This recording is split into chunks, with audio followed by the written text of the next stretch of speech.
Hello friends, माझं YouTube channel Sonu ट्युटोरियलवर तुमचं मनपूर्वक स्वागत आहे। तर चला आज आपण TYBA PSY सांख्यिकी व मानसशास्त्र प्रयोग 308 याच्यामध्ये आपण IMP प्रश्न बघणार आहोत, जे की परीक्षेच्या वेळेस येऊन गेले आहेत। प्रश्न आहे पहिला, विश्वसनीयतेवर परिणाम करणारे घटक स्पष्ट करा। मनोमापन व सांख्यिकी च्या लेसनमध्ये 5 नंबरच्या पेजवर याचं उत्तर आहे। मी तुम्हाला बुक्समधून याचं उत्तर वाचून दाखवते, ते आपल्याला मनाच्या भाषेमध्ये उत्तर त्याचं लिहायचं आहे। अभ्यासाला सुरुवात करण्याआधी तुम्ही माझ्या चॅनलवर जर नवीन असणार तर चॅनलला सबस्क्राईब करा आणि व्हिडिओ आवडला तर लाईक शेअर कमेंट करा। विश्वसनीयतेवर परिणाम करणारे घटक। काही घटक विश्वसनीयता गुणकावर परिणाम करतात, पुढीलप्रमाणे आहेत। अ.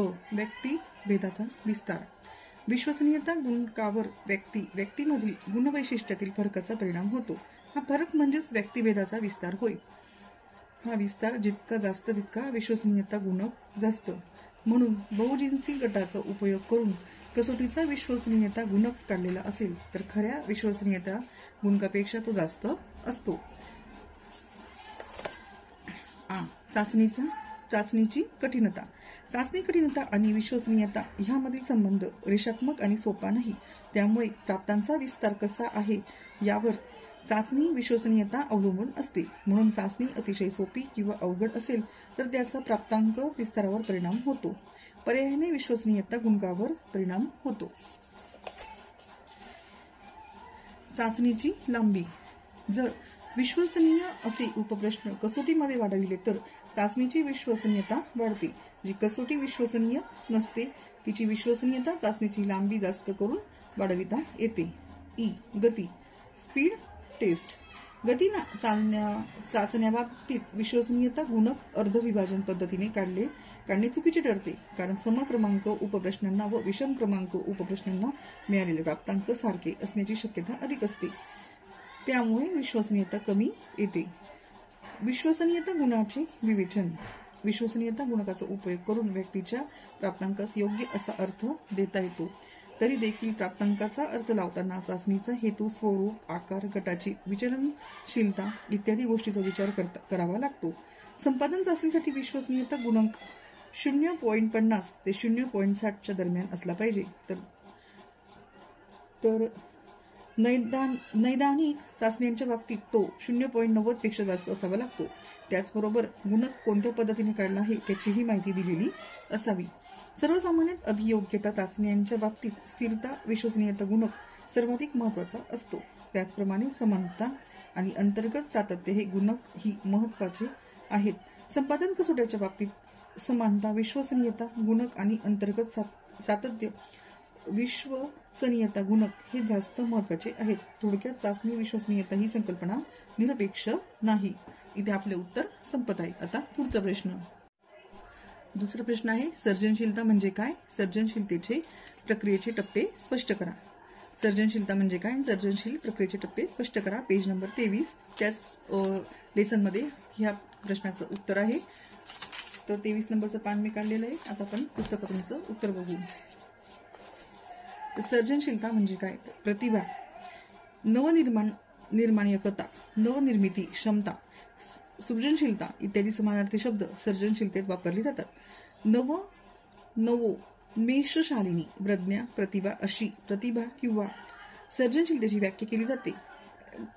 ड्रे व ड्रॅडल यांच्या मते नव्याने निर्माण केलेली एखादी कलाकृती किंवा एकसंघ अशा कलेचा नमुना ज्यावेळी तयार करता येतो अशा क्षमतेस सर्जनशीलता असे म्हणतात।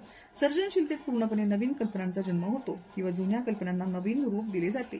सर्जनशीलता ही एक अभिजात क्षमता असून जीवनाच्या विविध क्षेत्रामध्ये तिचा प्रत्यय येतो। आता आपल्याला विचारलं आहे सर्जनशीलतेचे टप्पे। तर सर्जनशील प्रक्रियेचे टप्पे खालीलप्रमाणे। एक आहे पूर्वतयारी, प्रिपरेशन। यात विचारासाठी आवश्यक सामग्री गोळा करणे, यात इतरांचे अनुभव, अन्य माहिती यांचा समावेश होतो। अनुभवातील घटक नवीन रूपाने प्रकट होत असतात। व्यक्तीला काहीच माहिती अनुभव नसेल तर सर्जनशील विचार निर्माण होणार नाहीत।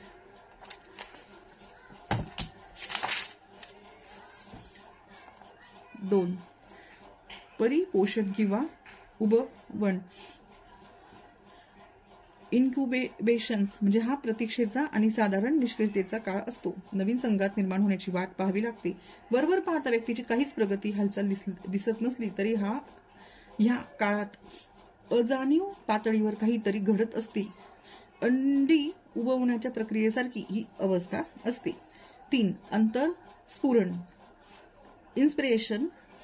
इन्स्पिरेशन, एखाद्या चमत्कार घडावा त्याप्रमाणे अचानकपणे काहीतरी नवीन निर्माण झालेला संगत प्रथमच निर्देशनास येतो. कधी कधी व्यक्तीला याची पूर्व सूचना मिळते की काहीतरी नाविन्यपूर्ण घडणार आहे. हे विचार इतके प्रभावी असतात व्यक्ती आश्चर्यचकित होऊन एकदम उल्लसित होते. उदाहरणार्थ एखाद्या कवीला अचानक काव्य स्फुरणे, शास्त्रज्ञाला नवीन शोधाची अनुभूती होणे इत्यादी. 4. पडताळा परीक्षण, व्हेरिफिकेशन हा आत्मीयतेचा भाग असतो. आपण नवीन निर्माण केलेला संघ कितपत योग्य आहे, सुचवलेली कल्पना वास्तवात येऊ शकते काय ह्या गोष्टी तपासून पाहिल्या जातात. शास्त्रीय शोधाची कसोटी म्हणजे तो शोध प्रत्यक्षात येणे होय. इथं आपलं उत्तर संपत आहे. आता पुढचे उत्तरं आपण पुढच्या व्हिडिओमध्ये घेऊ. आता आपण इथे थांबू.